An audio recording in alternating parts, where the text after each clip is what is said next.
नमस्कार दोस्तों, हम लेकर आ चुके हैं आप लोगों के लिए 20 मिनट में सुबह की 50 ताज़ा और बड़ी खबरें बताएंगे। दोस्तों, प्रधानमंत्री नरेंद्र मोदी के ऊपर गरजे राहुल गांधी, कहा तानाशाह की एक और तानाशाही देश के सामने देश की जनता समझ जाए। आखिरकार क्यों दोस्तों? इमरान प्रतापगढ़ी ने वीडियो बनाकर मोदी सरकार को जमकर लपेटा। कहा फिलहाल प्रधानमंत्री बाबा साहब अम्बेडकर का संविधान बदलना चाहते हैं। असदुद्दीन ओवैसी ने प्रधानमंत्री से पूछ लिया कि मुसलमानों को घुसपैठिया और बता रहा हूँ कि ज़्यादा बच्चों वाला, ये बताओ तुम्हारे कितने भाई हैं। और क्यों आखिरकार दोस्तों कांग्रेस के घोषणा पत्र पर बीजेपी बैकफुट पर फिर से हिंदू मुसलमान पर चुनाव को लेकर आई। तमाम मुद्दों पर बात, लेकिन उससे पहले अगर आपने अब तक हमारे चैनल को सब्सक्राइब नहीं किया है जल्दी से कर लीजिए। पास में एक घंटी आएगी, इसको भी दबाइए दोस्तों, ताकि हर वीडियो की जो अपडेट है वो आपको मिल पाए। दरअसल दोस्तों आपको बता दें चले, प्रधानमंत्री नरेंद्र मोदी के ऊपर भड़के राहुल गांधी, कहा देश के तानाशाह की एक और तानाशाही देश के सामने आ चुकी है। दरअसल दोस्तों सीधी सी बात है, बीजेपी के दो ही काम हैं। पहला तो ये सामने वाले का नामांकन रद्द करा दो, और उसके बाद जो कैंडिडेट बचता है दोस्तों खुद का, उसके सामने जो निर्विरोध कैंडिडेट होते हैं दोस्तों, मतलब जो और कैंडिडेट खड़े होते हैं, उनको अपना नामांकन वापस लेने को बोल दो, पैसे देकर या जो भी करते हैं ये लोग तिकड़मबाजी। उसके बाद सूरत में ऐसा ही कुछ हुआ। पहले तो कांग्रेस के कैंडिडेट के नामांकन को रद्द कर दिया गया, उसके बाद दोस्तों तमाम जो लोग थे और उन्होंने अपना नामांकन खुद ही वापस ले लिया। तो इससे क्या हुआ कि जो बीजेपी का कैंडिडेट था वो निर्विरोध जीत गया बिना किसी विरोध के। अब दोस्तों मैं पूछना चाहता हूं कि जब देश में ऐसे चुनाव होंगे तो फिर क्या होगा? बीजेपी की सरकार है, बीजेपी इलेक्शन कमीशन से कहती है, ऑफिसरों से कहती है कि जैसे ही कांग्रेस के कैंडिडेट का नाम आए उसका पर्चा रद्द कर देना, कह देना हम कैंसिल कर रहे हैं और आप जो है आपका कैंडिडेट खड़ा नहीं हो सकता है। चंडीगढ़ चुनाव में क्या हुआ था, क्या किया गया था? यही किया गया था। अरविंद केजरीवाल को हराने के लिए बीजेपी ने अपने कैंडिडेट को जिताने के लिए कांग्रेस के साथ जितने वोट थे उनको ये कह दिया था कि इन्होंने वोट गलत तरीके से डाला है और इनको वोट डालना ही नहीं आता। अब लोग हंसने लगे कि एक हो सकता है, दो हो सकता है, 5-5 लोगों ने गलत वोट डाला इसलिए आपने उनका नामांकन ही रद्द कर दिया। वाह, मतलब अच्छा मजाक चल रहा है। आपको बता दें चले दोस्तों, फिलहाल प्रधानमंत्री नरेंद्र मोदी के ऊपर जमकर भड़के असदुद्दीन ओवैसी ने बीजेपी को जमकर लपेटा। आपको बता दें चले दोस्तों, प्रधानमंत्री नरेंद्र मोदी के ऊपर जमकर भड़क गए असदुद्दीन ओवैसी ने प्रधानमंत्री को लपेटे में लेते हुए कहा कि प्रधानमंत्री जानबूझकर देश में नफरत फैलाने का काम कर रहे हैं। उन्होंने कहा इस देश का प्रधानमंत्री नहीं बल्कि एक हिटलर है। ओवैसी ने जो है यहाँ पर प्रधानमंत्री नरेंद्र मोदी को जमकर लपेटते हुए साफ कहा कि इस देश का प्रधानमंत्री हिटलरगिरी से अपना देश चला रहा है। यही नहीं दोस्तों, असदुद्दीन ओवैसी ने बताया कि प्रधानमंत्री कहते हैं कांग्रेस उन लोगों का पैसा बांट देगी, हिंदू बहनों का मंगलसूत्र छीन लेगी, उनका सोना छीन के मुस्लिमों में उनको बांट देगी जिनके ज़्यादा बच्चे होते हैं, जो घुसपैठिए होते हैं। अब ज़्यादा बच्चे यानी कि दोस्तों मुसलमान और घुसपैठिए यानी कि मुसलमान। प्रधानमंत्री के हिसाब से दोस्तों मुस्लिम घुसपैठिया है और उसका पैसा वैसा जो है कांग्रेस उनको उठाकर बांट देगी। तो दोस्तों प्रधानमंत्री को शर्म तो आती नहीं होगी, इतनी बार लोग उनको उल्टा सीधा कह चुके हैं कि ऐसे इंसान के बारे में कहना ही क्या दोस्तों जिसको शर्म तक नहीं आती है, जो सत्ता के लालच में इतना पागल हो रहा है दोस्तों एक इंसान कि वो मुस्लिमों के ऊपर बंदूक रख के चला रहा है। इतना सत्ता का नशा मैंने आज तक किसी प्रधानमंत्री में नहीं देखा। इस देश में कई पीएम आए, कई चले गए। अटल बिहारी वाजपेयी थे, बहुत सारे लोग थे जिनके पुराने वीडियोस भी हमने देखे, भले ही हम उस समय में हो ना, लेकिन हमने वीडियो ज़रूर देखे। लेकिन दोस्तों सवाल वही है। ओवैसी ने कहा कि आपके कितने भाई हैं? आपके 6 भाई हैं। तो फिर आप समझिए, खुद के 6 भाई हैं, दूसरों को ज्ञान बांटते फिर रहे हैं। हेमंत विश्वकर्मा के कितने भाई हैं दोस्तों? उसके भी इतने ही हैं, 5 या 6। और तमाम बीजेपी के नेताओं के 4-4, 5-5 भाई बहन हैं, सबकी लंबी लाइन लगी हुई, लेकिन अपने नेताओं को भूल जाते हैं लगता है प्रधानमंत्री। आपको बताते चले दोस्तों, फिलहाल मुस्लिम वाले बयान के ऊपर भड़क गई वृंदावन अकाली दल ने प्रधानमंत्री को घेरा। लेकिन दोस्तों अकाली दल ने जो बात कही है वो आप सबको सुनना चाहिए। अकाली दल ने क्या कहा है दोस्तों अपने बयान में, ये आपको मैं सुनाता हूँ क्योंकि ये सुनना आपके लिए बहुत ज़रूरी है। मुस्लिम वाले बयान पर दोस्तों जो अकाली दल खुद मोदी का सहयोगी है पंजाब में, उसी अकाली दल ने मोदी सरकार के इस बयान की आलोचना की है। उन्होंने कहा कि बहुत ही ख़राब बात है कि नरेंद्र मोदी मुसलमानों को टारगेट कर रहे हैं। बीजेपी को उन्होंने घेरते हुए कहा कि फ़िलहाल जिस तरीके से आज ये बयान दिया गया है ये बहुत ही निंदनीय है। उन्होंने कहा कि आज मुसलमानों की बारी है तो कल जो है यहाँ पर सिखों की भी बारी होगी। उन्होंने आपको बताते चले, एक वो वीरेंद्र सिंह रोमाना नाम है इनका, इन्होंने बाकायदा पूरा का पूरा पोस्ट शेयर किया है। परमवीर सिंह और रोमाना ने, उन्होंने कहा कि न्याय के बारे में सिर्फ तब हम लोग अन्याय के बारे में सिर्फ तब सोचते हैं जब वह हमारे ऊपर होती है, लेकिन हम लोगों को ऐसा कभी नहीं सोचना चाहिए। उन्होंने कहा कि ऐसा सोचकर चलेंगे तो कल ये जो मुसलमानों के साथ आज हो रहा है वो कल हमारे ख़िलाफ़ भी होगा, क्योंकि जाहिर सी बात है दोस्तों, पहले मुसलमानों को इस देश में टारगेट बनाया जाएगा और उसके बाद सिखों को बनाया जाएगा, उसके बाद क्रिश्चियनों को बनाया जाएगा और फिर मोदी सरकार इस देश को हिंदू राष्ट्र घोषित कर देगी। ये मोदी का असली प्लान है और पूरी दुनिया देख रही है। ऐसा तो है नहीं कि प्रधानमंत्री नरेंद्र मोदी को कोई जान नहीं रहा। इसीलिए अकाली दल ने कहा कि हमें ये कभी नहीं सोचना चाहिए कि हम इसमें क्या करें, हमारे साथ तो नहीं हो रहा। उन्होंने कहा कि मुझे बहुत दुख है, मैं प्रधानमंत्री के इस बयान की आलोचना करता हूँ। उन्होंने कहा कि एक प्रधानमंत्री को धर्मनिरपेक्ष होना चाहिए। धर्मनिरपेक्ष यानी कि दोस्तों बिना किसी के भेदभाव के काम करना चाहिए कि ये उस जात का, ये उस जात का, ऐसे काम नहीं होता। इसी को लेकर अब आप समझिए दोस्तों कि ऐसा इंसान देश का प्रधानमंत्री होगा तो क्या देश आगे बढ़ पाएगा, जिसकी खुद की सोच दोस्तों बहुत ही नीची है, जो हिंदू मुसलमान पर बिलीव करता है, वैसे पीएम पर क्या भरोसा करना। आपको बताते चले दोस्तों, भारतीय जनता पार्टी के खिलाफ जमकर भड़कते हुए नजर आए दोस्तों जो है यहाँ पर इमरान प्रतापगढ़ी ने वीडियो शेयर कर प्रधानमंत्री पर साधा निशाना। इमरान प्रतापगढ़ी ने बीजेपी के ऊपर हमला बोलते हुए कहा कि फिलहाल भारतीय जनता पार्टी देश के संविधान को बदलना चाहती है। खुद बीजेपी और बीजेपी के तमाम नेता ये कह रहा है कि हमें 400 से ज़्यादा सीटें जिता दो, हम देश का संविधान बदल देंगे। उन्होंने कहा कि सिर्फ बीजेपी के नेता ही नहीं, प्रधानमंत्री नरेंद्र मोदी और गृह मंत्री अमित शाह, इन दोनों की भी सोच यही है। वरना आप समझिए दोस्तों ऐसा क्या होता कि खुद गृह मंत्री अमित शाह और नरेंद्र मोदी को सामने आकर सफाई देनी पड़ रही है कि हम देश का संविधान नहीं बदलने वाले। आप देश का संविधान ऑलरेडी बदल रहे हो। आप ऑलरेडी देश में चुनाव से पहले ही अपने जितने भी कैंडिडेट हैं उनको निर्विरोध जिता रहा हो। अभी एक कांड तो इनका पता ही नहीं है आपको, चुनाव में इन्होंने कई लोगों के नामांकन रद्द करा दिए, अब वो सीटें फंसी हुई हैं। कैसे किसी कैंडिडेट लड़ेंगे दोस्तों चुनाव जिनको खुद कांग्रेस ने चुना है कि ये इस सीट से? ऐसा तो साफ दिखाई दे रहा है कि बीजेपी साफ कह देगी कि इसको इस सीट से मत लड़ने देना, कहना कि तुम्हारा पर्चा नामांकन कैंसिल हो गया है, तो फिर बीजेपी का कैंडिडेट अकेले चुनाव लड़ेगा दोस्तों। और इसमें एक और मज़े की बात है, अब तक बीजेपी का एक भी कैंडिडेट कैंसिल नहीं हुआ कि तुमने नामांकन सही नहीं भरा है, तुम्हारा नामांकन कैंसिल किया जाता है। आपको बता दूं बीएसपी, एसपी और कांग्रेस, इन तीनों पार्टियों के नेताओं के नामांकन रद्द किए गए हैं। बहाना ये मारा गया है कि भैया इनके जो है सही जानकारी नहीं दी है इन्होंने और इसलिए हम इनके नामांकन रद्द करते हैं। मैं पूछना चाहता हूं दोस्तों, क्या ये हम लोकतंत्र में जी रहे हैं? लोग डीवाई चंद्रचूड़ की बहुत तारीफ़ करते हैं, मैं भी मानता हूं कि उन्होंने बहुत अच्छे अच्छे फैसले दिए हैं, लेकिन क्या दोस्तों डीवाई चंद्रचूड़ को उसमें हस्तक्षेप नहीं करना चाहिए? क्या उन्हें नहीं बताना चाहिए कि देश के लोकतंत्र को कैसे ख़त्म किया जा रहा है, कैसे निर्विरोध बीजेपी के कैंडिडेट जीत रहे हैं? फिर ऐसे तो चुनाव की ज़रूरत ही नहीं है।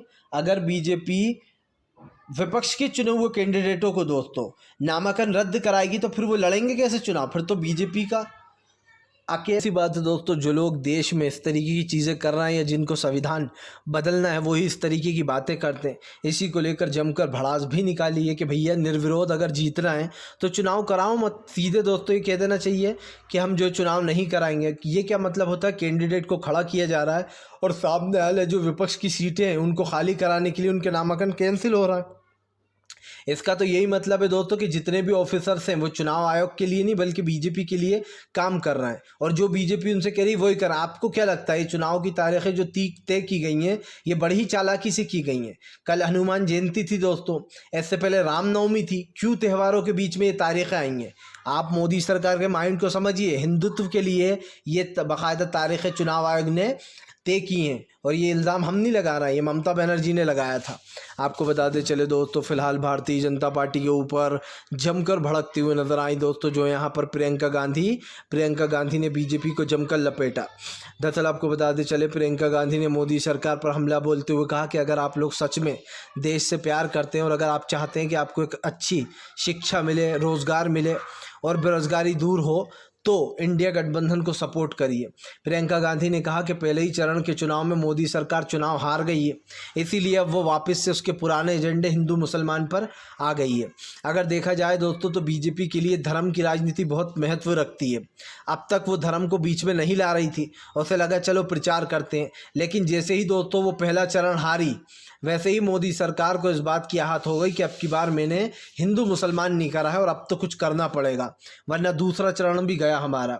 और दोस्तों लिख के ले लीजिए, आज ये दूसरे चरण में करें, तीसरे में करें, चौथे में करें और पांचवें में करें, तब भी ये नहीं जीतेंगे, तब भी हार जाएंगे। क्योंकि दोस्तों देश की जनता 10 साल से सुन रही है। आप समझिए, इधर मैंने मंदिर बनाया, उस गुरुद्वारे का मैंने गेट खुलवा दिया, इधर मैंने ये कर दिया, उधर मैंने वो कर दिया। ये 10 बातें करने से जनता को क्या मिलने वाला है? क्या मंदिर, मस्जिद या गुरुद्वारे से दोस्तों रोजगार मिल जाएगा? ये हमारे देश में धर्म स्थल बहुत सारे हैं और हम लोग दोस्तों उसकी आस्था भी करते हैं, उसकी मन में रिस्पेक्ट भी है, लेकिन इसका ये मतलब नहीं है कि हम बेवकूफ़ भी बन जाएं। ऊपर वाला भी कहता है कि आप जब काम करोगे तभी मैं आपको रोटी दूंगा, मुंह खोल कर बैठ जाओगे तो ऊपर वाला आपके मुंह में रोटी नहीं डालेगा। या फिर हम कहते हैं कि हम मंदिर मस्जिद चले जाएंगे, प्रार्थना करेंगे तो हमारे मुंह में खाना आ जाएगा। ऐसा नहीं है दोस्तों, मेहनत करने के लिए तो जो है यहाँ पर हर धर्म कहता है। और आप समझिए, ये सारी जो चालाकियां हैं ना, अब जनता समझ गई है। इसीलिए तो पहले फेज में 2019 में जो रिजल्ट था वो पहले ही चरण में फेल हो गया। कोई भी मोदी सरकार को वोट देने नहीं गया। अब की बार इतनी कम वोटिंग हुई और उल्टा जिन लोगों ने वोट दिया उसने इंडिया गठबंधन को सपोर्ट किया, क्योंकि वो बदलाव चाहते हैं।